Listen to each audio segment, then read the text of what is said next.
Tonight's story is called The Tock Party.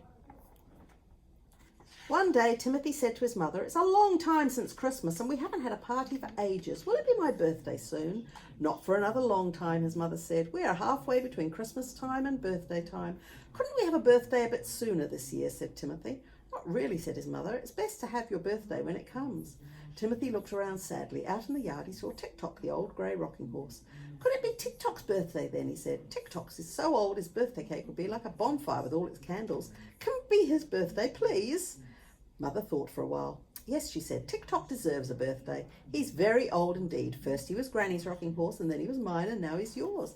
His mane has come off and his tail is lost, and all his fine paint is gone. He must feel very old and grey. We'll have a party for him on Saturday to cheer him up." Timothy ran out into the yard to tell Tock, "It's your birthday next Saturday, Tock. Isn't that exciting? Aren't you pleased?"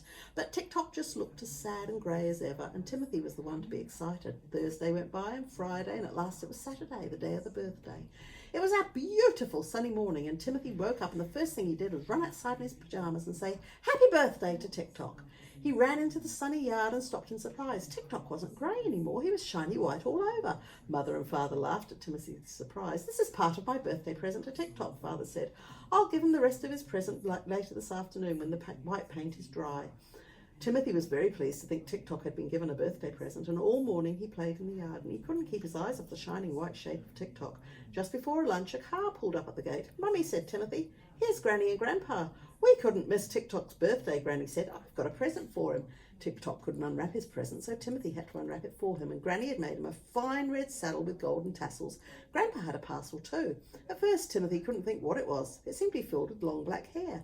"It's a new tail for Tock, made out of real horsehair. Your father will nail it on him, and the saddle too, when the paint's dry." So now Tock had a new white coat, a red saddle, and a black tail. Someone opened the gate, and it was Auntie Joan. "I had to come to Tock's party. Here's his present." Timothy unwrapped the parcel. It was full of brown sheep wool.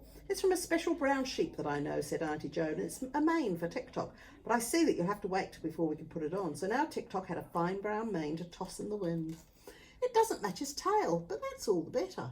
Then Anne, Timothy's big sister, came out of her bedroom. "Look, I've got a present for Tock too. It's a red bridle. I made it all myself." "Thank you," said Timothy, because Tock was too busy thinking about his presents to say thank you for himself. "Well, this is all very well," said Timothy's mother, "but my present to Tock is waiting inside. Let's go and look at it." Inside the table was set for lunch, and in the middle of the table was a big birthday cake, and with more candles on it than Timothy had ever seen, and everyone laughed and talked and ate birthday cake. It was a wonderful party, and outside Tock stood like a ghost, white and shining in the sunlight. "Ah," said Granny, "I remember the morning when I first saw Tock. It was Christmas, and I was only a little girl then. He was the most wonderful Christmas present I ever had. He was dapple grey in those days, with a long white mane and tail." "And when I was small," said Auntie Joan, "Father," that's Grandpa to you, Timothy, "brought him down from the loft and painted him up again. Auntie Joan and I used to play on him for hours and hours at a time. We'd ride him together or pretend he was a wild horse, and we'd try to catch and tame. Whenever I felt sad, I would go and sit on Tock and rock and rock and rock until I felt better. And now he's mine," said Timothy proudly.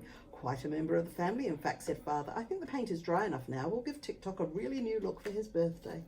They all went out and watched Father nail on the black tail and tack on the brown mane, and he fitted the saddle and the bridle, and he fastened them all with little nails, and last of all he took a pot of blue paint, and with a small paintbrush he painted two beautiful blue eyes for Tock to see with. "Good old Tock," said Anne. "He looks like new."